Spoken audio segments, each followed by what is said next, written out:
Comparer Fally Ipupa à Koffi Olomide, c'est confronter deux générations, deux époques. Koffi Olomide est sans doute l'un des architectes de la musique congolaise, de la rumba moderne, un parolier, un showman, un maître dans l'art de la mise en scène musicale. Koffi Olomide est comme le Michael Jackson de ma génération et celle au-dessus de la mienne. Il a une longévité incroyable et il est toujours actif. Mais Koffi Olomide a fait son époque.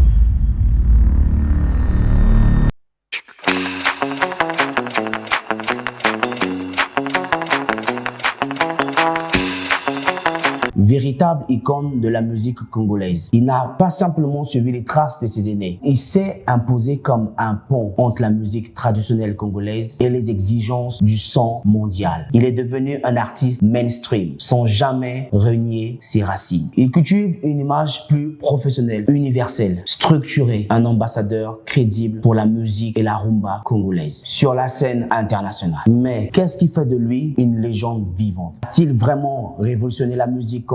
A-t-il vraiment révolutionné la musique africaine? Vous avez, pour certains ou pour la plupart, lu et entendu les propos de Jean-Marie Kassamba, propriétaire de la chaîne Télé 50, à l'encontre de Fally Ipupa, que je cite: on ne devient pas une légende simplement parce qu'on a du succès ou du talent ou parce qu'on a joué dans une grande salle. Fally Ipupa n'a encore rien apporté de nouveau à la musique congolaise pour être couronné d'une légende. On ne peut jamais le mettre au même rang que Koffi Olomide, Lombo Makadi et d'autres. Il est juste un bon artiste, c'est tout. Si je vous demande de me dire ce qu'il a apporté à la musique congolaise, personne ne me donnera de réponse précise. Né en 1977, Fally a grandi au rythme des mélodies de la rumba congolaise. Très tôt, il s'impose dans les orchestres locaux avant d'intégrer le mythique quartier latin de Koffi Olomide. Très vite, son charisme, sa voix chaude et son aisance scénique le distinguent.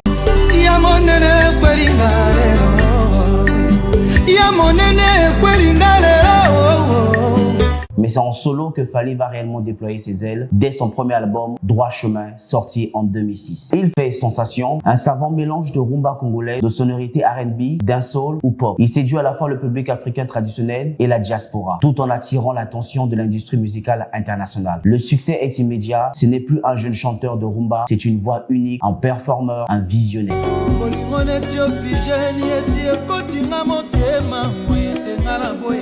Pardon chérie, bandela lisusu et je t'aime encore un peu, balolanga ye biloko katiali. Facilement, on peut donc dire que Fally est sorti de la bonne école. Il a eu le bon mec. Contrairement à certains artistes révolutionnaires qui imposent une rupture radicale, Fally a su faire évoluer sans brusquer. Il modernise la rumba congolaise sans la dénaturer. Il parle aux jeunes sans détourner le dos aux anciens. Il introduit des codes visuels internationaux, clips stylisés, présents sur les réseaux, look travaillé, tout en gardant l'authenticité de la gestuelle congolaise. Au travers de sa musique, il ne s'adresse plus seulement à l'Afrique centrale. Il parle à la jeunesse afro du monde entier. Collaboration avec Booba, Aya Nakamura, MHD, Nino, Diamond Platinum, Akili et bientôt ce qui se pourrait un album commun avec Davido. My brother Fally was actually meant to be on my album, but then I think me and him were planning something bigger. So I was like, you know what?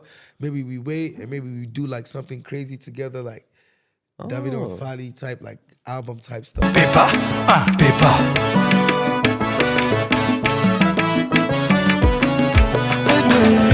Toujours comme ça changera pas malheureusement. Nakoma ko vivre vie nanga caché, pour réputation nanga koma souillé.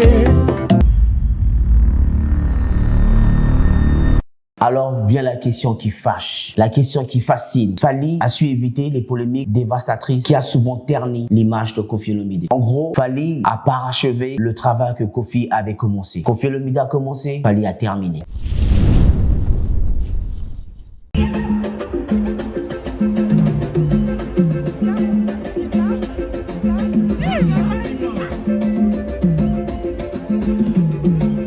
Quand on allait ou quand on regardait un concert de Michael Jackson, on savait exactement ce qu'il allait faire. Moonwalk, sans pas chasser comme on appelle ça. Il se tient un peu le pantalon, il crie. On connaissait, c'était sa signature. On reproche deux fois à Fally de faire que la même chose. Mais si c'est sa signature, si c'est ça pour être identitaire, dans un monde où tout le monde copie tout le monde, il faudra bien avoir son style. Fally Ipupa, on sait que dans un concert, à un moment, il va attacher un pan autour des reins. Ça va commencer. Bon, je vais pas danser, on est à la télé, mais vous voyez ce que je veux dire. Fally Ipupa a créé. Et si quelqu'un reproduit ce qu'il fait sur scène, tout de suite, on va identifier. Non, c'est du Fally Ipupa, ça. Pourquoi on le dirait? Parce qu'on sait à qui ça appartient. Certains oublient que même à l'époque de Koffi Olomide, à ses débuts ou à son apogée, certains critiquaient même la rumba de Koffi Olomide le compara au feu légendaire Papa Wemba, on disait que parfois la rumba de Koffi Olomide n'était pas acceptée à cette époque. C'est la même chose qui arrive peut-être à Fally en ce moment, parce que il est encore là et qu'il n'a pas fini. On veut pas le redonner, on veut pas le donner, on veut pas lui octroyer ce titre. Et peut-être que Fally, déjà, c'est une légende.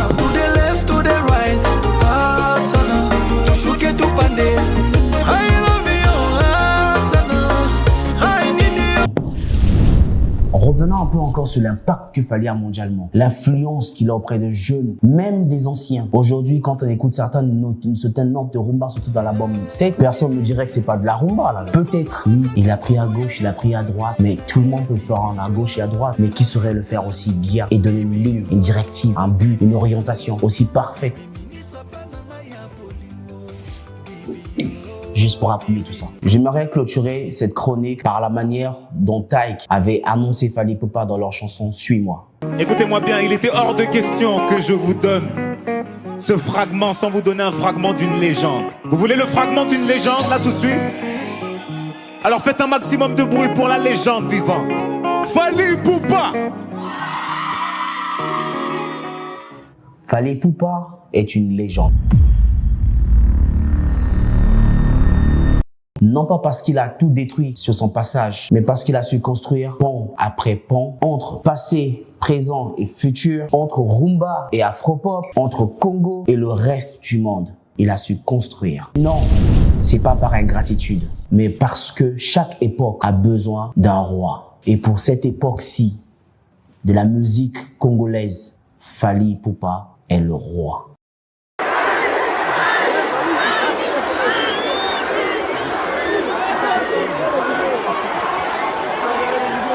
Voilà, c'était tout pour ta chronique du mercredi présentée par Djengombe, William à la réalisation. N'oubliez surtout pas de vous abonner, de liker, de commenter et de partager au maximum cette vidéo.